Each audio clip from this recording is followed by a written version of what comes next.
प्रिय विद्यार्थियों, आज हम फेट मैप अर्थात भावी आरेख के बारे में बात करेंगे। फेट मैप क्या है? गैस्टुलेशन की क्रिया के दौरान जब एक स्तरीय ब्लास्टुला अवस्था तीन स्तरीय गैस्टुला अवस्था में परिवर्तित होती है तो गैस्टुला के अंत में क्रमशः तीन प्राथमिक जर्म लेयर का निर्माण होता है, जिन्हें क्रमशः एक्टोडर्म, मेसोडर्म तथा एंडोडर्म कहते हैं। इन तीनों जर्म स्तरों से हम यह बता सकते हैं कि ये जर्म स्तर वयस्क के किन किन अंगों का निर्माण करते हैं। परंतु प्रोफेसर वोगट तथा स्प्राट ने यह बताया कि हम वाइटल स्टेन द्वारा अध्ययन करके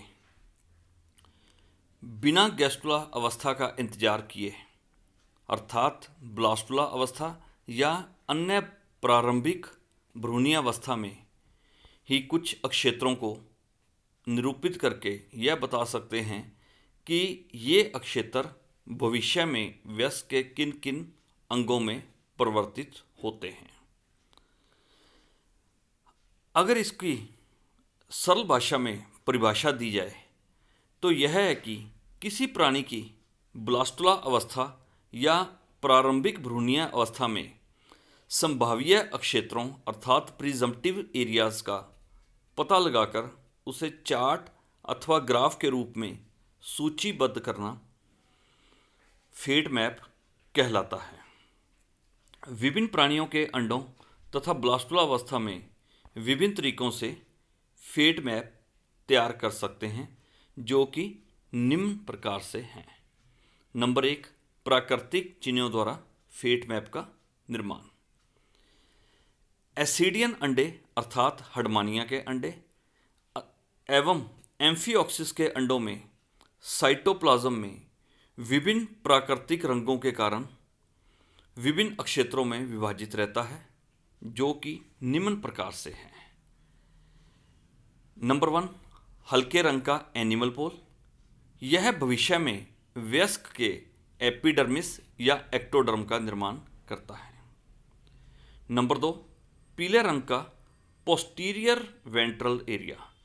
यह मेसोडर्म का निर्माण करता है, जो कि भविष्य में नोटोकॉर्ड इत्यादि का निर्माण करती हैं। नंबर 3, भूरे रंग का एंटीरोडोर्सल एरिया। यह अक्षेत्र वयस्क में न्यूरल ट्यूब तथा नोटोकॉर्ड का निर्माण करता है। और नंबर 4, गहरे भूरे रंग का योकी एरिया अर्थात वेजिटल पोल। यह एंडोडर्म का निर्माण करता है। नंबर 2, कृत्रिम चिन्हों द्वारा फेट मैप का निर्माण। सामान्यतः अंडे का प्राकृतिक वर्णक विभेदन पूर्णतः स्पष्ट नहीं होता, अतः आरेख के निर्माण के लिए कृत्रिम चिन्हों का उपयोग किया जाता है। इसका सर्वप्रथम अध्ययन 1925 में प्रोफेसर वोगट ने किया था। कृत्रिम चिन्हों द्वारा तीन प्रकार से अर्थात तीन विधियों से फेट मैप का निर्माण किया जाता है। Number 1, vital staining technique. इस टेक्निक का सर्वप्रथम प्रयोग प्रोफेसर वोगट ने 1925 में किया। इस टेक्निक के अंतर्गत 4 वाइटल स्टेन क्रमशः Nile blue, neutral red, Bismarck brown तथा जेनिस ग्रीन का उपयोग किया जाता है।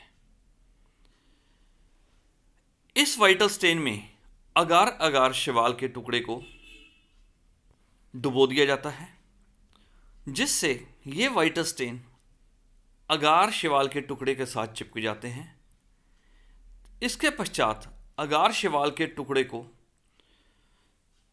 अंडे की अर्थात ब्लास्टुला अवस्था की बाह्य सतह पर चिपका दिया जाता है, जिससे कुछ समय पश्चात ये वाइटल स्टेन अंडे के अर्थात ब्लास्टुला अवस्था की विभिन्न ब्लास्टोमियर के साइटोप्लाज्म में विस्तृत हो जाते हैं और अंडे के साइटोप्लाज्म को विभिन्न रंगों द्वारा विभिन्न क्षेत्रों में विभेदित कर देते हैं।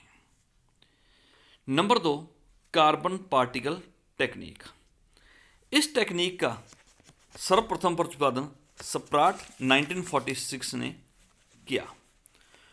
उसने अपने इस प्रयोग में डेवलपिंग एम्ब्रियो की कोशिकाओं में छोटे छोटे कार्बन पार्टिकल को चिपकाकर अंकित कर दिया। बाद में ये कार्बन पार्टिकल गति करते हुए अंडे के विभिन्न क्षेत्रों में विस्तृत हो जाते हैं और विभिन्न वर्णकों द्वारा अलग अलग क्षेत्रों का निर्माण करते हैं, जिससे कि उसने फेट मैप का निर्माण किया। Number 3, radio active labelling method. इस मेथड का सर्वप्रथम प्रयोग रोजनक्विस्ट ने चिक की एपीब्लास्ट कोशिकाओं में रेडियो एक्टिव पदार्थ थाइमिडीन के द्वारा अंकित कर ब्लास्टोडर्म में विभिन्न रंगों का अध्ययन किया और जिससे कि उसने पाया कि चिक की एपीब्लास्ट विभिन्न क्षेत्रों में परिवर्तित हो जाती है और इस प्रकार उसने भी भविष्य के भावी अंगों के निर्माण के बारे में बताया। अब आगे वाले 3 डायग्राम दिए गए हैं, जिनमें पहला डायग्राम है फेट मैप ऑफ एम्फीऑक्सिस। जैसा कि पूर्व के चैप्टर्स में हमने डिस्कस किया था कि एम्फीऑक्सिस का अंडा माइक्रोलेसिथल एवं ओलिगोलेसिथल प्रकार का होता है, अर्थात योग कम मात्रा में एवं समान मात्रा में वितरित रहता है, जिस कारण इसमें संभावित अंग अर्थात प्रिजम्पटिव एरियाज जैसे कि presumptive ectoderm, presumptive neural plate, presumptive notochord, presumptive mesoderm तथा प्रिजम्पटिव एंडोडर्म का निर्माण होता है। प्रिजम्पटिव न्यूरल प्लेट आगे चलकर सेंट्रल नर्वस सिस्टम अर्थात brain, notochord, brain, nerve cord, eyes, ear इत्यादि में परिवर्तित होती है। प्रिजम्पटिव नोटोकॉर्ड आगे चलकर रीढ़ की हड्डी में परिवर्तित होती है। सेकंड है फेट मैप ऑफ एम्फीबियंस। जैसे कि पहले डिस्कस कर चुके हैं कि एम्फीबियन के अंडे मीजोलेसिथल एवं टीलोलेसिथल प्रकार के होते हैं, अर्थात इनमें योग मध्य मात्रा में एवं दक्षिणी ध्रुव अर्थात वेजिटल पोल की ओर इंगित होता है, जिस कारण एनिमल पोल की ओर माइक्रोमियर्स पाई जाती हैं और माइक्रोमियर्स विभाजित होकर भविष्य में प्रिजम्पटिव एक्टोडर्म एवं न्यूरल प्लेट का निर्माण करती हैं, जबकि मेगामियर से प्रिजम्पटिव मेसोडर्म, नोटोकॉर्ड एवं प्रिजम्पटिव एंडोडर्म का निर्माण होता है। लास्ट है फेट मैप ऑफ एविस। जैसे कि हमें पता है कि एविस के अंडे पॉलीलेसिथल, मैक्रोलेसिथल एवं टीलोलेसिथल प्रकार के होते हैं, अर्थात इनमें योग बहुत अधिक मात्रा में होता है एवं वेजिटल पोल की ओर स्थित होता है।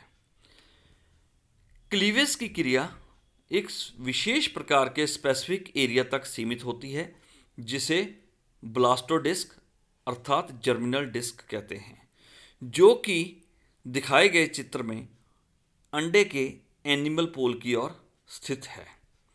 इसमें अनेक विभाजनों के फलस्वरूप presumptive neural plate, presumptive notochord, presumptive endoderm, presumptive mesoderm एवं प्रिजम्पटिव एक्टोडर्म का निर्माण होता है और इन सभी स्तरों से हम ये पता लगा सकते हैं कि ये अक्षेत्र आगे चलकर वयस्क के किन किन अंगों में विभेदित होंगे अर्थात परिवर्तित होंगे।